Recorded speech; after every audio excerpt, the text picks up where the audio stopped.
한번 뜨겁게 박수 한번 쳐드릴까요?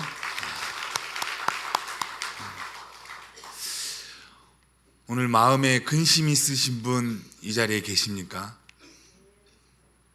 네, 소리 나왔어요. 근심이 없는 사람이 어디 있을까요? 오늘 주님께서 주시는 말씀으로 위로받고 새 힘을 얻으시기를 주님의 이름으로 기원합니다. 너희는 마음에 근심하지 말라라고 주님은 말씀하십니다. 마음에 근심하지 말라. 인간의 마음은 육체적, 지적, 도덕적, 영적 생명의 중심입니다.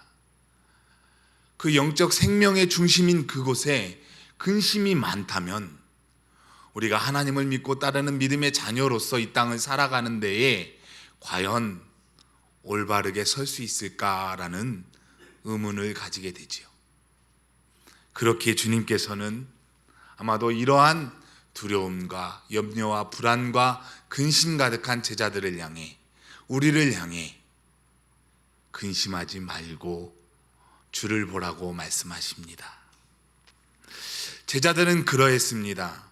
오늘 우리가 본문 말씀은 고별 설교와도 같은 말씀입니다.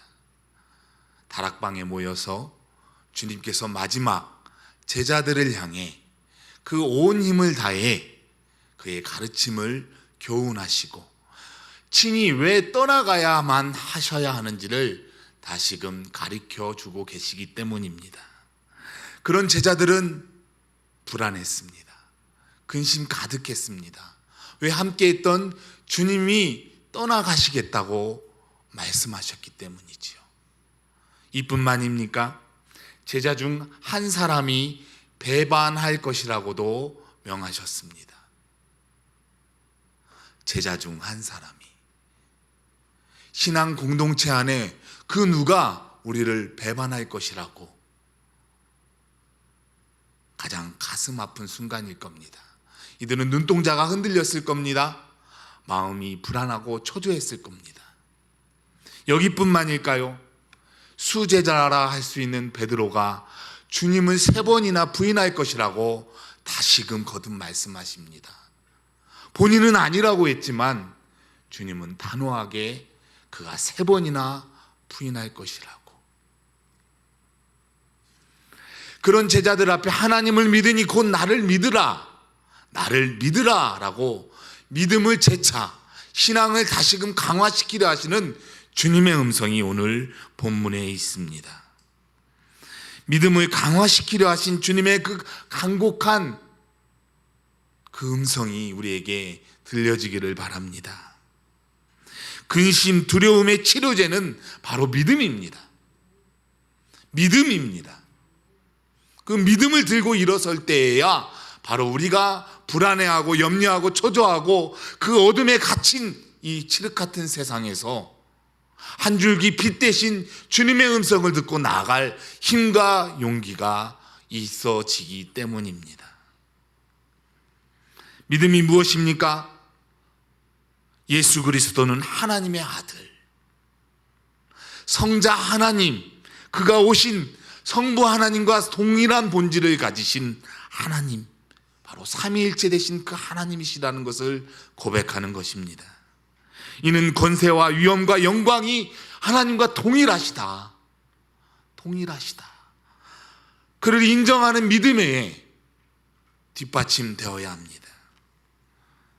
이 세상을 이기림은 바로 제자들에게 이 믿음을 주시고 그와 함께 그 능력을 부여받아 이 세상을 이기게 하신 주님의 간곡한 외침과 부르심과 위로의 말씀이 있게 되는 줄로 믿습니다.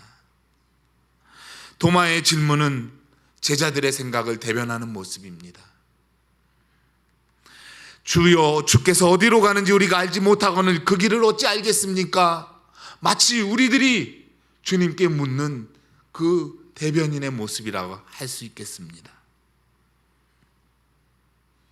주님이 가시는 그 길을 알지 못하는 제자들, 주님이 하시려는 그 일을 깨닫지 못하는 제자들, 어찌 보면 이 제자들을 통해 우리는 지극히 당연한 위로를 받는 것입니다.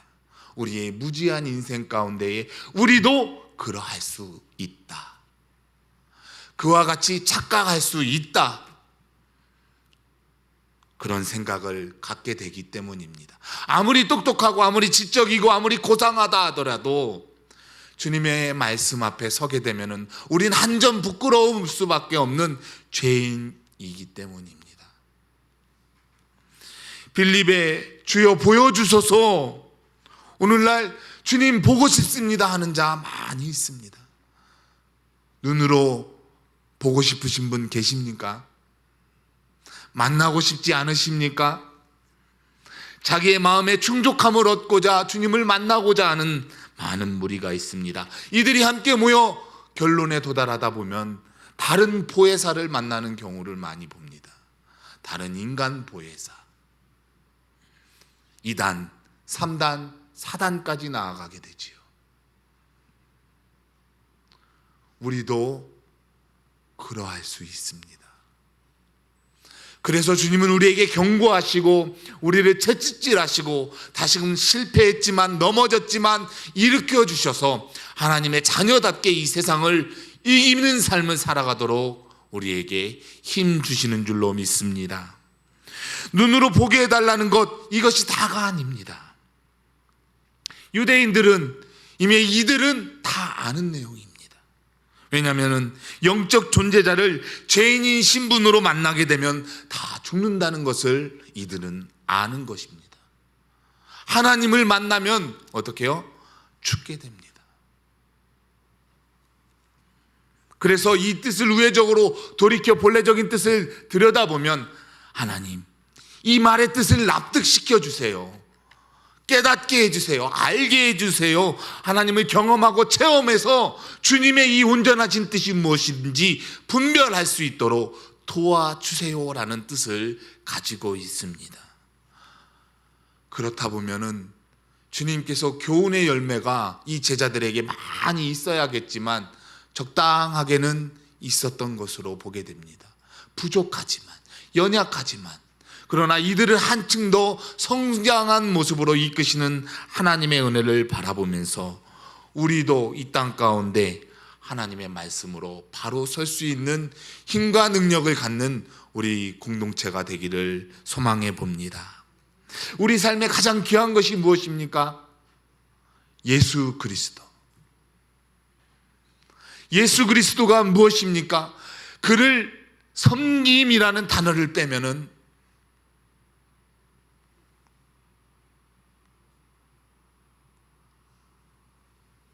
따르고 싶은 분 계시겠습니까? 아니면은 그 온전한 단어를 내 마음에 모시고 그분을 모시고 함께 이 단어 섬김의 삶을 살아가는 분 계십니까? 아마 이 섬김은 이 세상에서 가장 고귀한 것입니다. 우리 예수 그리스도를 믿는 믿음의 자녀들이 이 섬김을 뺀다 하면은 그 실체, 그 증거가 허물어지는 것과 같다고 할 수 있겠습니다. 세상의 갈채는 왕처럼 군림하는 것이 사람이지만 하나님의 칭찬은 이름도 없이 빛도 없이 섬기는 사람들의 것이기 때문입니다. 오늘 본문 말씀 안에서 우리는 이 믿는 자들을 가리켜 하나님께서 왜 용기 북두어 주시고 다시금 이들의 믿음으로 굳게 서게 하시는지를 우리가 다 볼 수 있습니다. 왜냐하면 주님의 사역보다도 앞으로 더 큰 일을 할 것이라고 주님이 오늘 본문에서 말씀하십니다. 내가 아버지 안에 거하고 아버지께서 내 안에 계심을 믿으라. 그러지 못하겠거든 그 행하는 일로 말미암아 믿으라라고 권면하십니다. 그리고 바로 곧이어 내가 진실로 너희에게 이르니 내가 믿는 자는, 나를 믿는 자는 내가 하는 일을 그도 할 것이요 또한 그보다 큰 일도 하리니 이는 내가 아버지께로 감이라. 이는 어찌 보면 주님이 머물러 계시는 것보다 왜 떠나가시는 것이 유익한지, 더 복된 것인지를 한마디로 말씀하고 계십니다. 주님이 떠나가셔야지 더 유익이 된다. 함께하는 제자들에게서는 도저히 이해하기 어려운 내용입니다. 이제 성에 들어가서 만국 백성을 다스리는 그 왕 되신 주님이 한마디로 승전가를 외치고 딱 장악하면은 끝나는 것으로 보였는데 주님이 떠나가시겠다고 재촉하시니 제자들은 두려웠고 떨렸습니다. 그런데 다만 이들이 주님께서 하신 그 사역의 연장선상으로 더 큰 일, 나보다 더 큰 일을 하겠다고 말씀하십니다. 이것이 무엇입니까?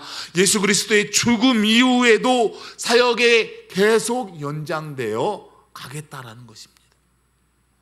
사역이 질이 좋아지는 것이 아니라 더 그 범위가 확장되어 나타나겠다는 뜻입니다. 이는 무엇입니까? 이보다 더 큰 일이 바로 사역의 길이가 더 길어지겠다는 것이에요. 이 제자들을 통해서 이 약속을 받은 제자들은 다시금 주님이 이렇게 간곡히 말씀하십니다.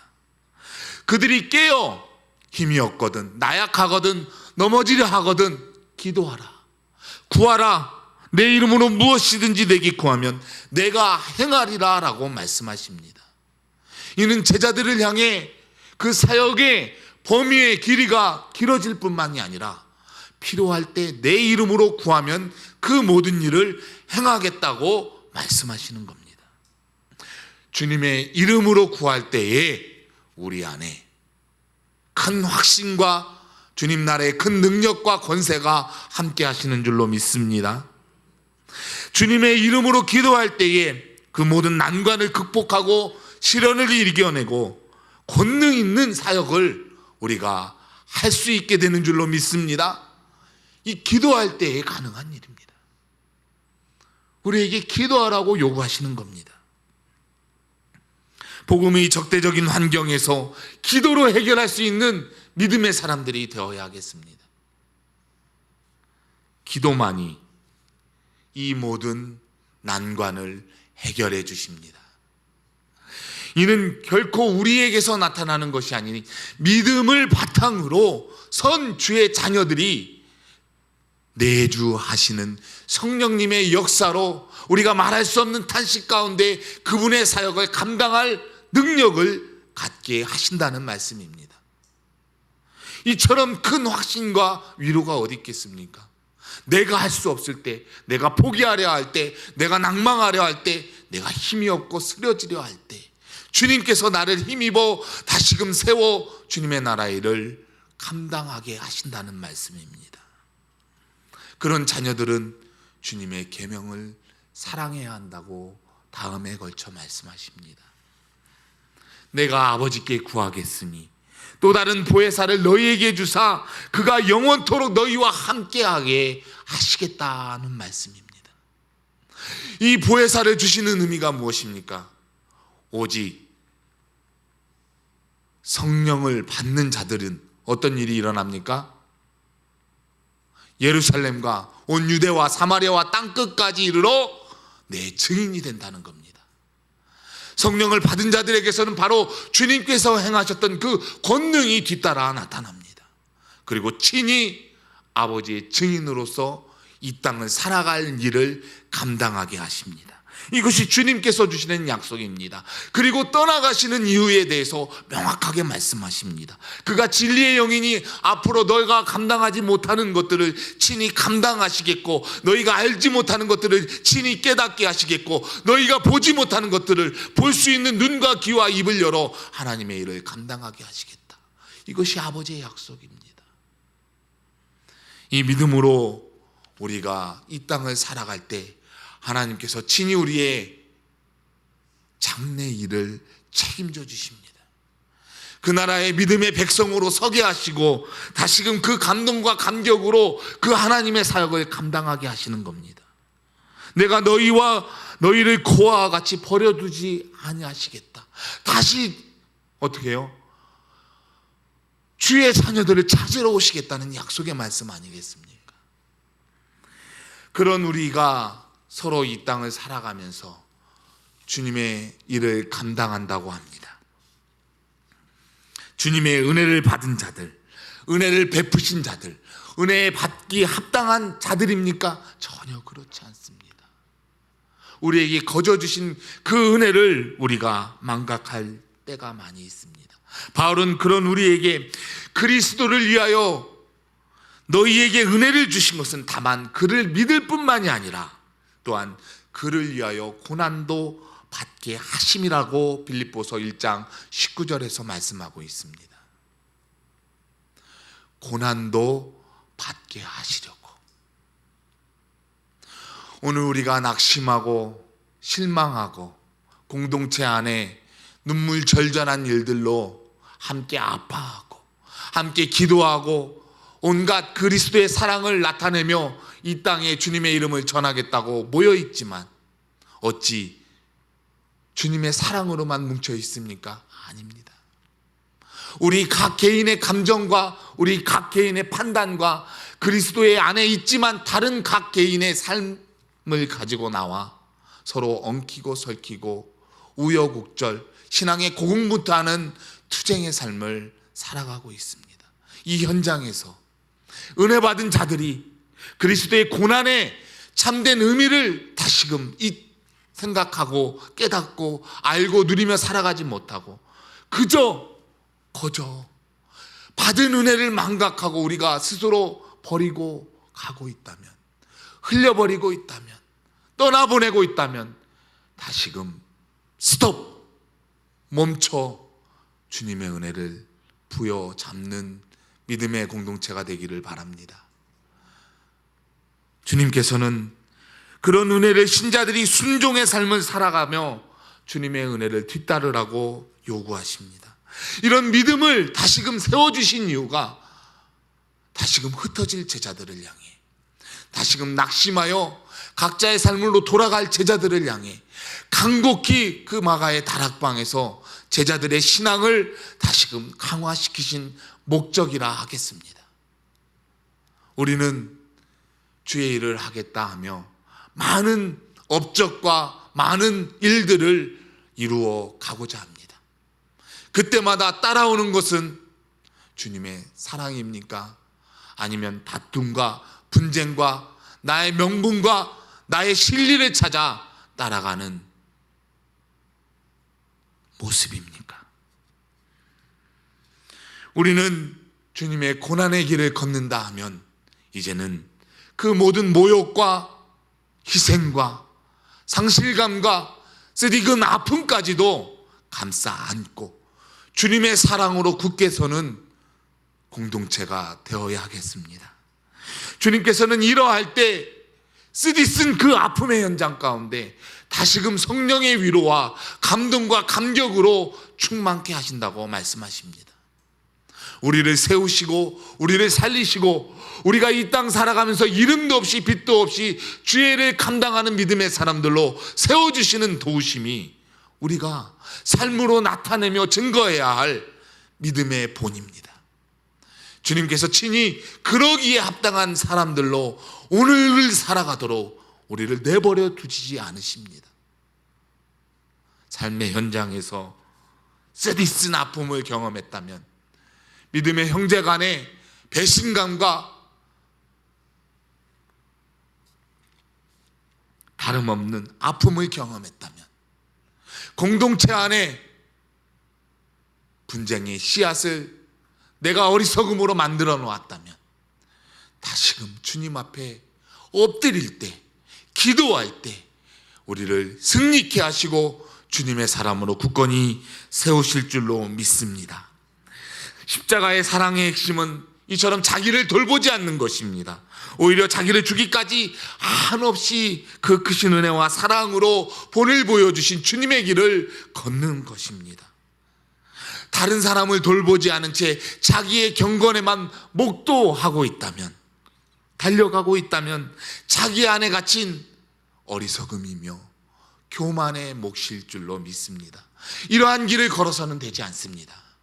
나만 걷는 그 길이 아니라 내 주위, 내 형제와 내 신앙 공동체의 자매와 그 사랑의 힘을 함께 나누면서 함께 걷는 길입니다. 우리는 십자가의 그 길을 다 바라보며 걷는 사랑의 공동체입니다.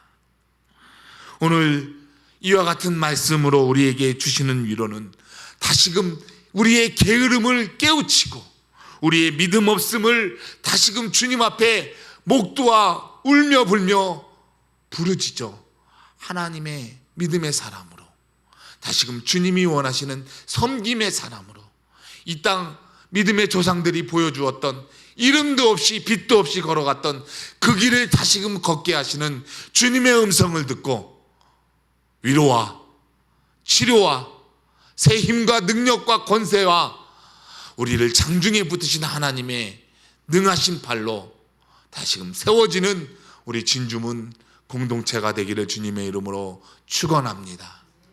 하나님